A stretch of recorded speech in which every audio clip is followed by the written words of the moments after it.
The time, 5th century BC, Persia, the kingdom of Xerxes, who controlled all the territory from India to Ethiopia.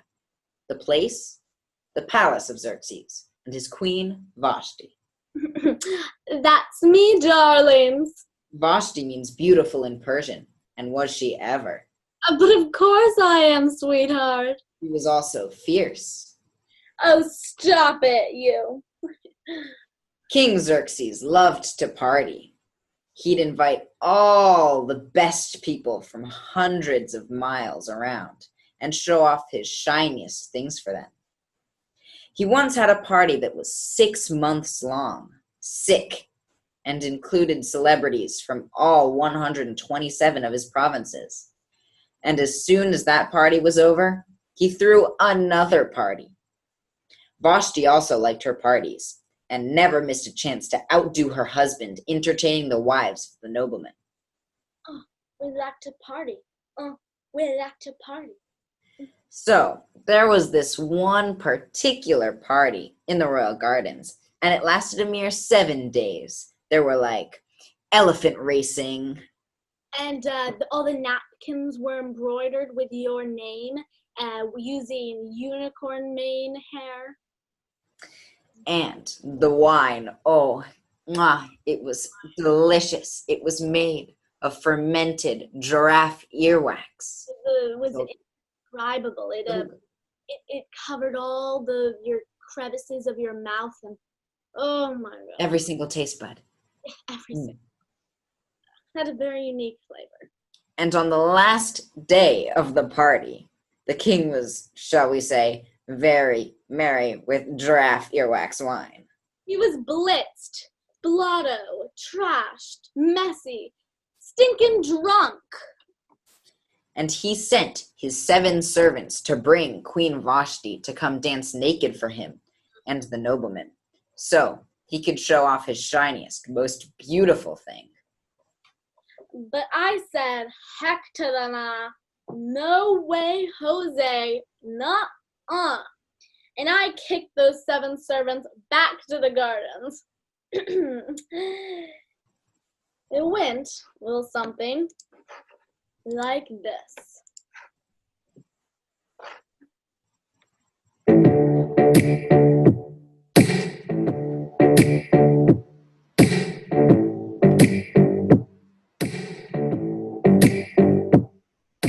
You are somebody that I don't know. Shaking shots at me like it's Patron. I'm just like, dang. It's 7 p.m. So still at the beach. Tonight, say in the street, that's a knockout.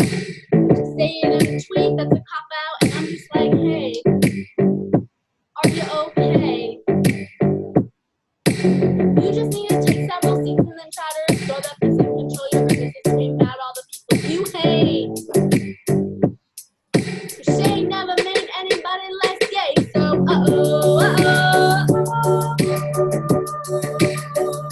you need to calm down. You're being too loud. That's like you need to just stop. Like, have you just gone? Step on my gas. You're being too. You need to calm down.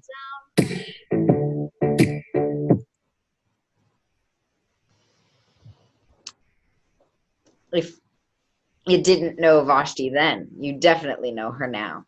When the king saw the servants coming back without Vashti, and he had heard that she had rejected him, he went ballistic.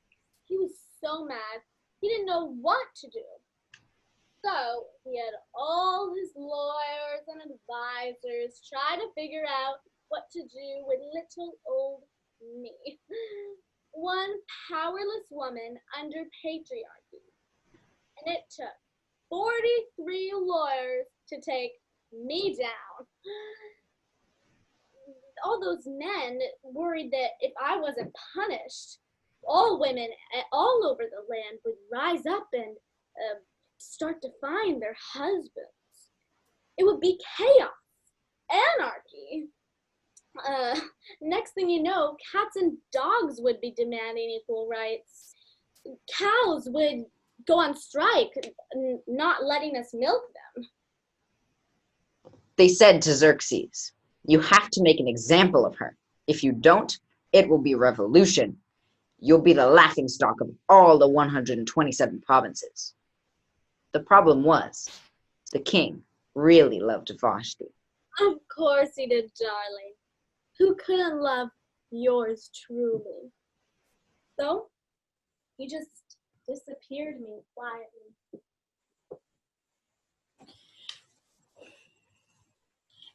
And she was never heard from again, except, well, that's another story for your preacher to tell.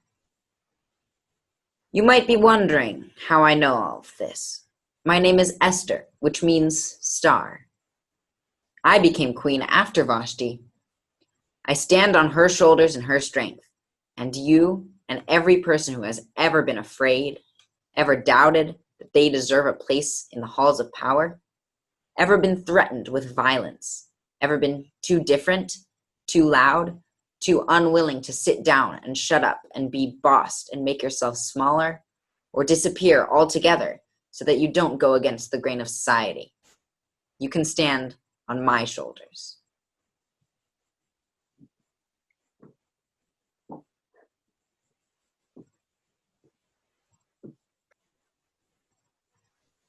Stand with us.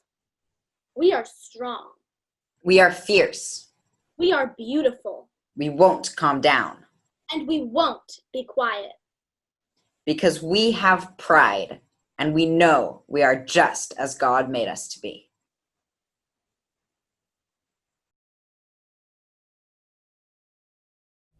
I bring you greetings, grace, and peace from the wilds of upstate New York, from your siblings in the New York Conference, and from the Homer Congregational Church, United Church of Christ in Homer, New York, where I'm a member.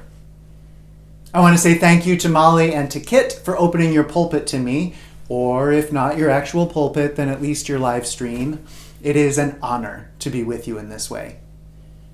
And to you, the good people of First Congregational Church of Berkeley, California, United Church of Christ, I want to thank you for bringing your hearts, your presence, and your attention into this space with me today, this space that miraculously spans a continent.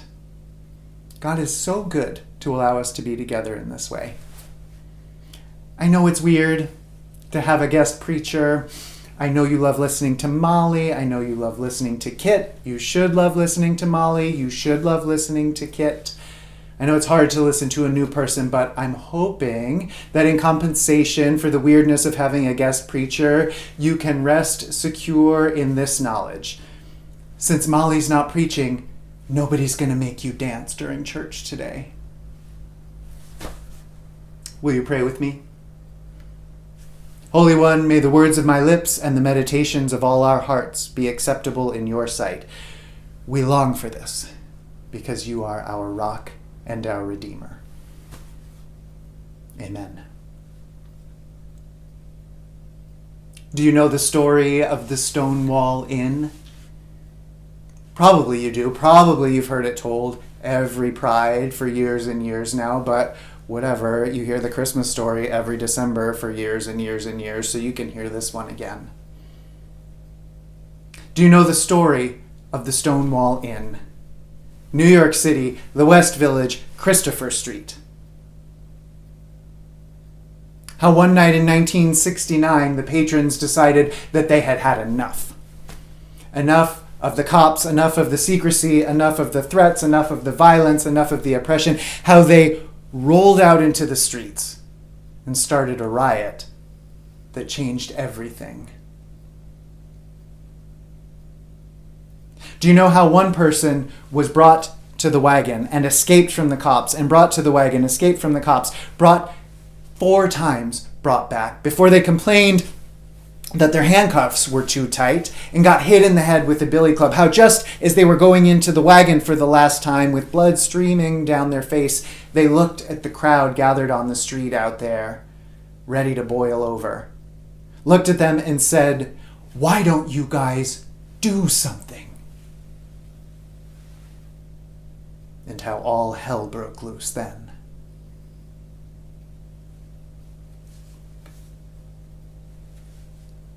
Do you know the story of Esther? 1,500 or so years before, half a world away, Queen Esther, plucked out of obscurity to be the wife of the greatest king of his age. How she was Jewish, but no one knew.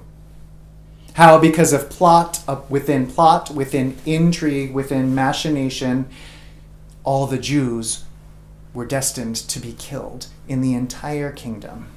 And how Esther had to decide whether she would come out and stand up and speak out, or whether she would hide in her secret and her anonymity while everyone around her died. Do you know the story of how she did come out and stand up and speak out and save a people? If you know the story, have you ever wondered, how did she know how to do that?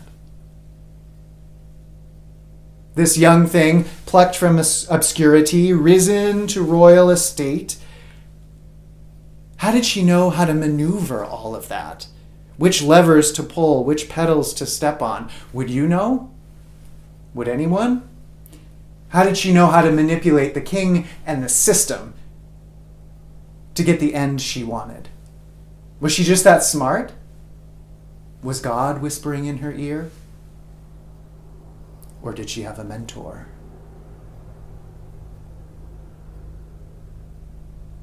Before Esther, there was Vashti. Vashti, the first queen. The queen who said no to her husband in front of everyone and was deposed for it. If you know the story of Esther, have you ever wondered what happened to her? The story as we have it today doesn't say. It doesn't say she was killed or exiled. All it says is that she wasn't the queen anymore. Once she was queen with 1 million servants at her command and all these responsibilities, including, one assumes, going in to her husband the king once in a while. What if she insisted on staying and lived out her life there in the women's quarters? Still comfortable, still in the royal palace, still safe and cared for. We always assume, or at least I usually assume, that she would be heartbroken or bitter or disappointed to be deposed. But there she is, maybe, with what? A few fewer servants than she used to have, and 0% of her former responsibilities, 0% expectation she would ever have to go in to the king again. Everyone assumes she must be disappointed for being deposed. Maybe she felt like she'd beaten the game. And if she did, how did she feel when Esther walked in the room? This young thing, plucked from obscurity, risen to royal estate in her former place, wearing her former crown. Now, if you were raised under, if you currently exist under, a system of patriarchy, as I do, much against my will, then I will invite you to pause here for just a moment. Notice yourself, maybe, notice yourself assuming that Vashti must resent Esther. Assuming that she's bitter and wants to undermine her. Notice yourself assuming that Vashti must be mean and vindictive and out to get her successor. Notice yourself assuming that, if you are, and then ask yourself, if that's their relationship, whom would that benefit? Why do you assume that that's how they were with one another? Notice yourself feeling that. Ask yourself, whom would it benefit if they were at odds with one another? And then remember that this is the person who, when commanded by the king of the most powerful empire in the world to appear before him and his court, remember that this is the woman who said, no.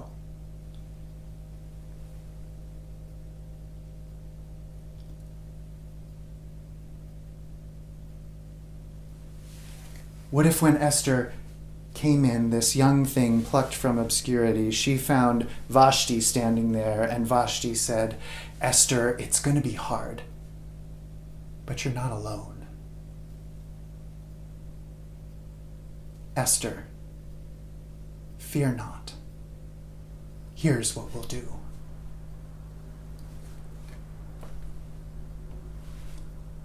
You know what they say about real queens, don't you? They say real queens fix each other's crowns.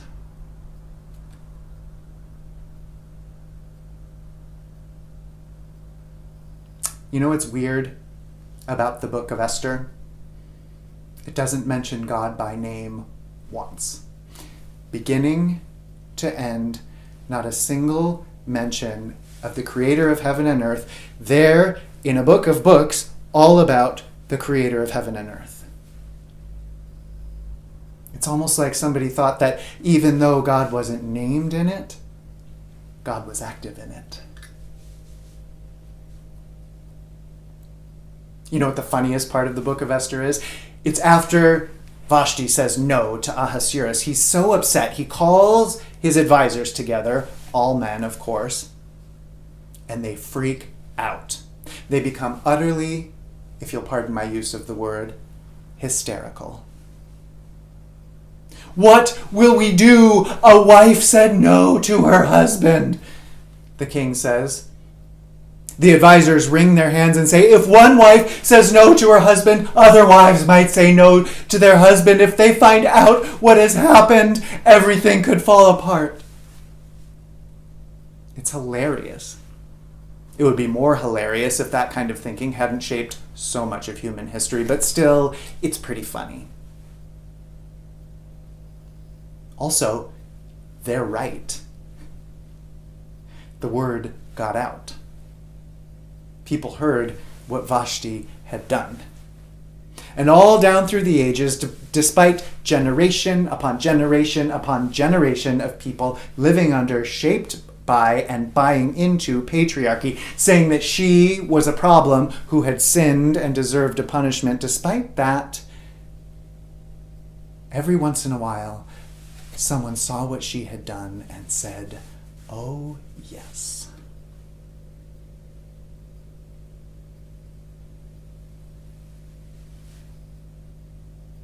Why did she say no, though? You'd think that as queen, part of her daily job would be to show up and stand next to the king at royal banquets and state dinners. Why'd she say no this time? The story doesn't say, but generations of sages and thinkers have asked this question, and they noticed on a close reading of the text that the king commands that she show up wearing the royal crown, but doesn't describe anything else she ought to be wearing. And they have extrapolated from this that the command was actually that she show up wearing the royal crown and nothing else.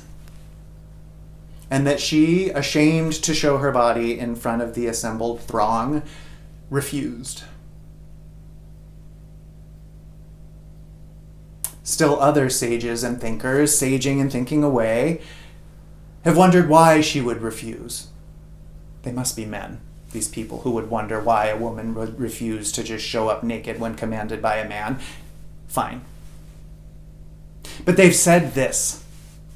They said, here's what it is. It's because the Archangel Michael, all of a sudden the Archangel Michael's in this story, the Archangel Michael gave her extra flesh. And what exactly that extra flesh is has been the debate of centuries. Lots of schools of thought on that, but one of them is that the extra thing that she was given was a penis. And they assumed, these male thinkers from back in the day, that that would make her so ashamed that she would refuse to show up naked. But everybody, What if what that actually means is that Vashti is the first trans queen of color? Wouldn't that be amazing? Or the first intersex queen of color. Equally amazing. Maybe they got the facts of who and what she was more or less right, but they just interpreted it wrong. Maybe she did have a male body, but she felt like a female on the inside, and she made her gender expression match her sense of her own gender. And what if she wasn't ashamed to show her body? What if she just refused to? What if she said, no, not without my consent? What if she said, my body is too much for you? My body is too glorious for you to handle. Your eyes would melt if you saw me naked. And anyway, it's my body. You can't see it unless I let you.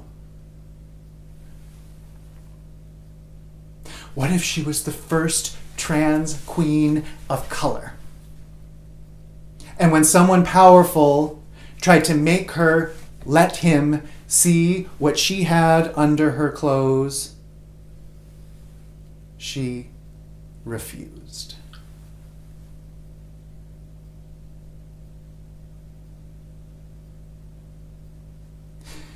God is never mentioned by name in the book of Esther, but that doesn't mean God wasn't acting in it. Maybe God was speaking through Vashti's lips when she said that no. Maybe God was whispering through Vashti's lips when she said to Esther, you're not alone. Fear not. Here's what we'll do. And that strong voice of God that echoes throughout the ages, maybe it echoed 1,500 years down the line and half a world away. Did they hear it echoing in the Stonewall Inn that night? That night when they raided yet again. The Stonewall Inn, one of the only places in town where the young gay kids, the teenagers who had run away and were living on the street and doing sex work to survive, where they could be safe. One of the only places in town where the Nelly fairies, the men who couldn't pass in the other gay bars, where they could be safe. One of the only places in town where the trans women of color could be safe, and the sex workers could be safe, and the marginalized could gather and for a few hours be safe. That's who was in the Stonewall Inn that night when the cops raided. When the cops did the thing they always did, which was if they suspected that your genitalia didn't match the gender presentation you had that night, they would take you in the back and make you show them. Was it God whispering through the lips of Vashti, saying, no, you're not alone. Take heart. Here's what we'll do. Was God whispering through Vashti's voice in the ear of Stormy DeLarvery, a black stone butch lesbian who headed an all-drag, cross-dressing revue that was so famous it used to play the Apollo? Stormy DeLarvery, who for the rest of her life would serve as a bouncer in lesbian bars throughout the village. Stormy DeLarvery, who into her 80s would patrol the streets of the village with a sidearm on her hip to be sure that her lesbian sisters got home safely. It was Stormy they stuffed into the wagon 4 times that night. Stormy who looked out at the crowd with blood running down her head and said, why don't you guys do something? Stormy who opened the floodgates. Was it the voice of God whispering through the lips of Vashti in the ears of Sylvia Rivera and Marsha P. Johnson, who would go on to take care of their trans sisters and brothers for the rest of their lives and maybe be murdered for it? Marsha P. Johnson, whom, legend has it, was the first one to pick up and throw a brick. Marsha P. Johnson, who said later, I wasn't the first one to throw a brick, but I was the second one. Marsha P. Johnson, who, whether she did throw a brick or not that first night of the riots, was seen climbing a light pole on the second night of the riots with a bag with something heavy in it in her hand and dropping it through the windshield of a cop car below.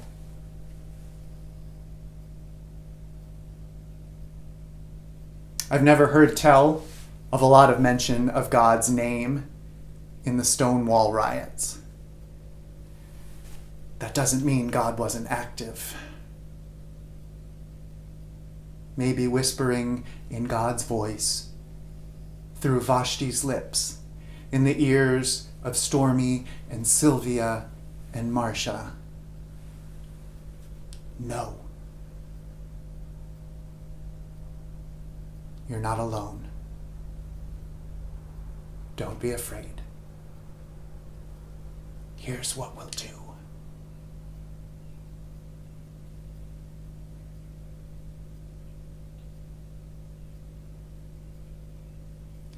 Was it the voice of God whispering through Vashti's lips down 1,500 years and around half the world that 51 years ago today gave them Esthers courage to come out, stand up, speak out, and save a people?